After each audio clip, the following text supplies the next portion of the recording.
So do I have permission to record this? Thank you. Hey everybody, this is Raphael R&R Barber and Beauty Salon. Today I'm going to demonstrate how to do a real quick retwist process, which is initially the dreadlock starting point. I'm going to show you on this young lady's hair. She got pretty fairly long hair, and I'm going to go ahead and we're going to retwist. We're going to twist her hair up. So it's a retwist. This little boy's hair. So we're going to twist his hair up, and I'm going to show you the quick process of doing that. So first off, I'm going to put a leave-in conditioner in his hair, so it can be nice and soft and manageable for me to do the retwist.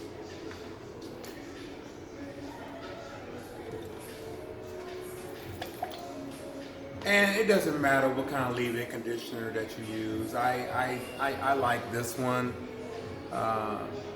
It's by Beautiful Textures, so it's pretty good. But I mean, it doesn't really matter what you decide to use.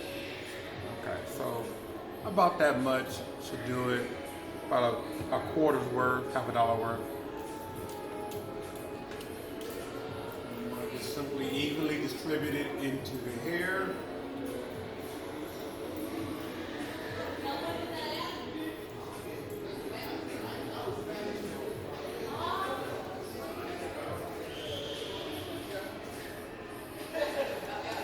And once you've done that, you want to take a wide tooth comb and evenly comb it through the hair, gently. So I typically go from the nape area, which is the back of the hair, and then I'll just comb down bit by bit, a little at a time. You don't want to go all like this. You want to go a little at a time, so not to hurt the client's hair.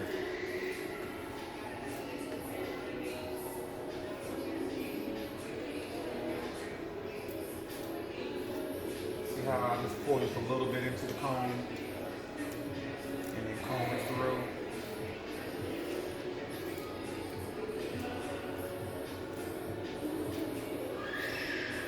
Now it really depends on how much hair the client comes in with.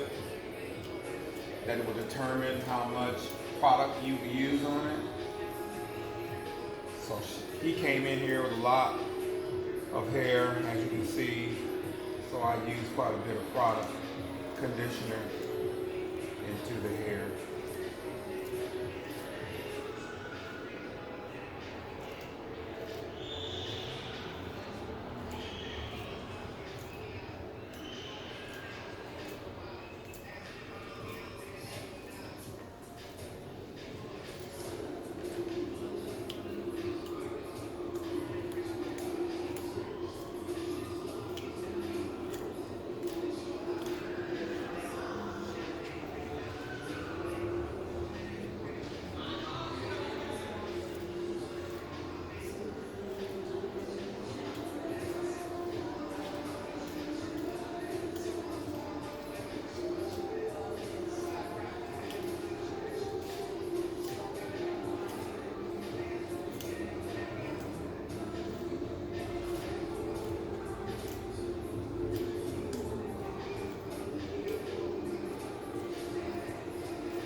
Just to let you know, I did shampoo the hair.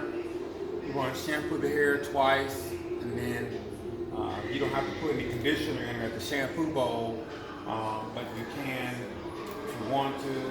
It's really up to you, but I typically put leave-in conditioner in after I shampoo it.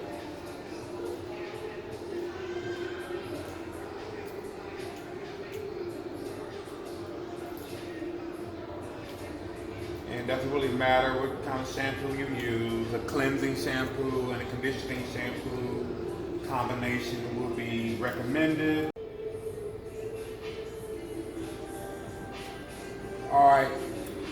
Alright, now that I have the gel evenly distributed through the hair, I'm going to go ahead and start the twisting process. And I'm going to start from the nape area, back here in the back. And I'm going to use a rat tail comb like this one. You can use, if the client's hair is finer, not as dense, then you can use a thinner rat tail comb to do it.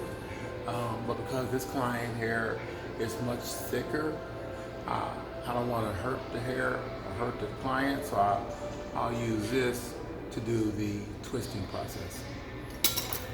And so the way you would twist the hair is that you would start from the back and you just grab a section of hair, maybe about an inch and a half. Grab a piece, a section from the section, as so, maybe about a nickel width around the scalp area. You take your comb and you grab the hair from the root area and you begin to twist it from the root area, gradually going down the hair shaft. And then there you go. You have a twist right there. And show you again.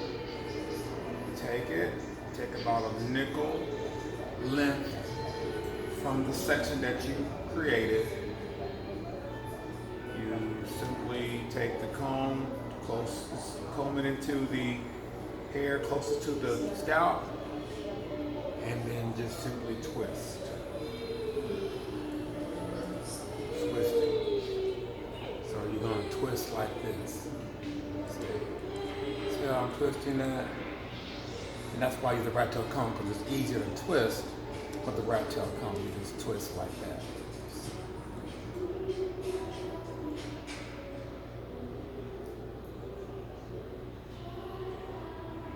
A lot of stylists I've noticed would take the gel and they will apply it to each piece of hair. This is quicker and faster to do it this way, to apply the gel to the entire hair,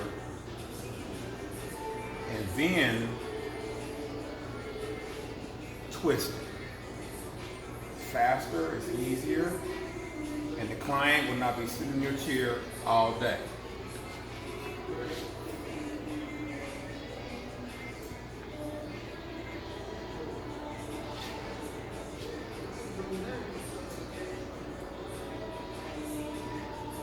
See that? And that's how you start your dreadlocks. They always start off as just twisties. Go ahead and take another section of hair, about 1 inch or 1.5 inches, depending on how large your client desires it to be. Comb the other hair out of your way, as such. You can take a comb and go like that, if you like, move out the way. And then just simply take your comb and twist the hair.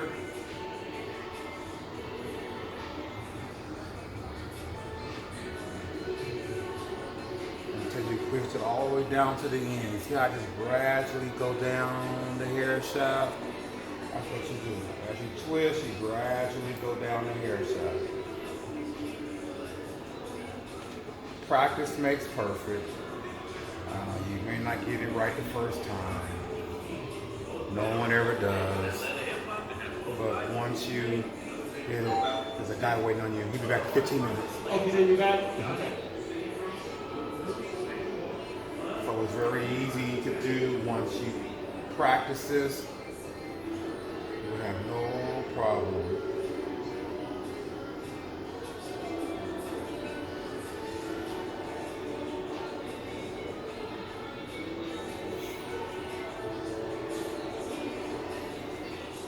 this shouldn't take you no longer than, half an hour,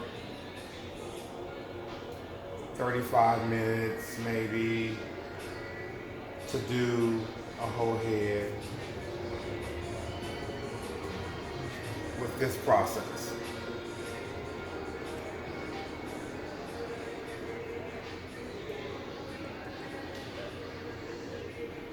And once you really get the hang of it, it may even take you less time than that.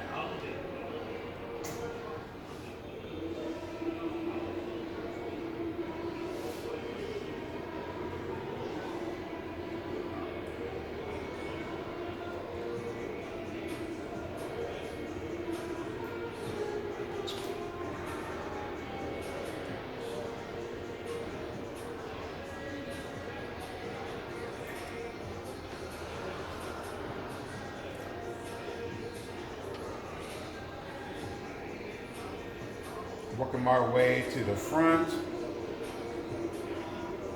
of the hair. Taking out about, like I said, an inch and a half of hair. You want to section it out first. You want to get your sections out first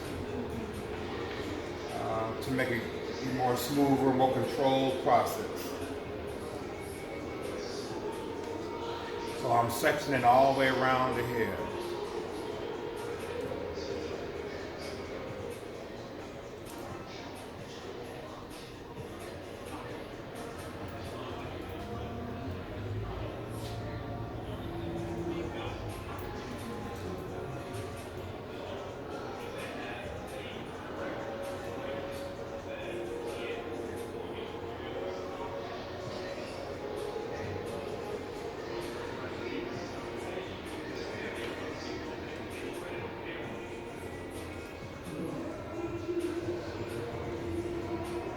I'm doing a natural fall type of angle with the twisting. Some people, you want to ask them if they want a natural fall or do they want it going all the way to the back. You can do it all the way to the back. The way you would do that is you would take your section and you would angle it T to the part, and you would just simply twist it like so, going back. And that's how you see it all to the back. But I'm doing natural fall.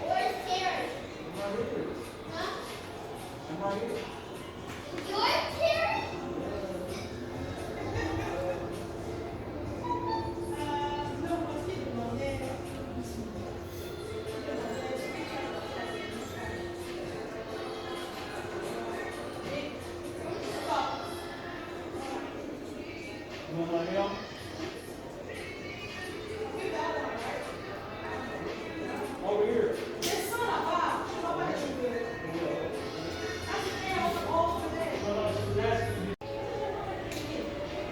Okay, now that I have completed the twisting process, as you can see, the hair is fully twisted around. It has been completed. You're going to put the client under the dryer for about 30 minutes or so to make sure it's completely dry. So you want to test it to make sure it's dry. But before you do that, a lot of times, mostly you'll see little excess gel on the hair. It's kind of beady with white gel on the hair. You want to get rid of that, because if you dry the hair like that, it'll flake up under the dryer. So what I would normally do is I just take my fingers and I'll just rub it through like this. And then I'll dab it off with the towel. And you're just going to go through and just rub it through to get the excess gel off the hair before you put them under the dryer.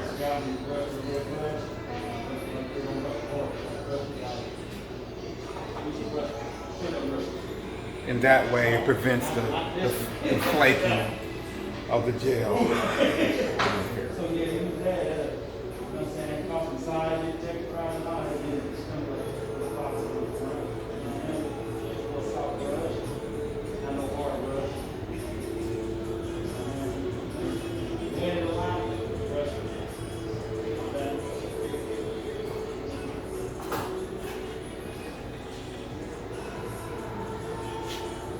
Okay, so I've done that. So it's gonna go up on the dryer for about a half an hour, and then I'll bring it back and let you know how it looks. Okay guys, I had the client up under the dryer for about a half an hour, and his hair is completely dry now. So what I typically do is, once I have the hair dried like this, when they decide to have the hair locked up, I recommend that they come back to me in in a couple weeks for me to start the locking process. So stay tuned to this channel, and I'm going to show you how to actually start the locking process for the dreadlock. What I demonstrated today was the starting process of the dreadlock, which is just twisting the hair and keeping it in place. So you want to tell your client that when he goes home to go ahead and wrap their hair up with a do-rag for 2 weeks till they come back to the salon for the locking process.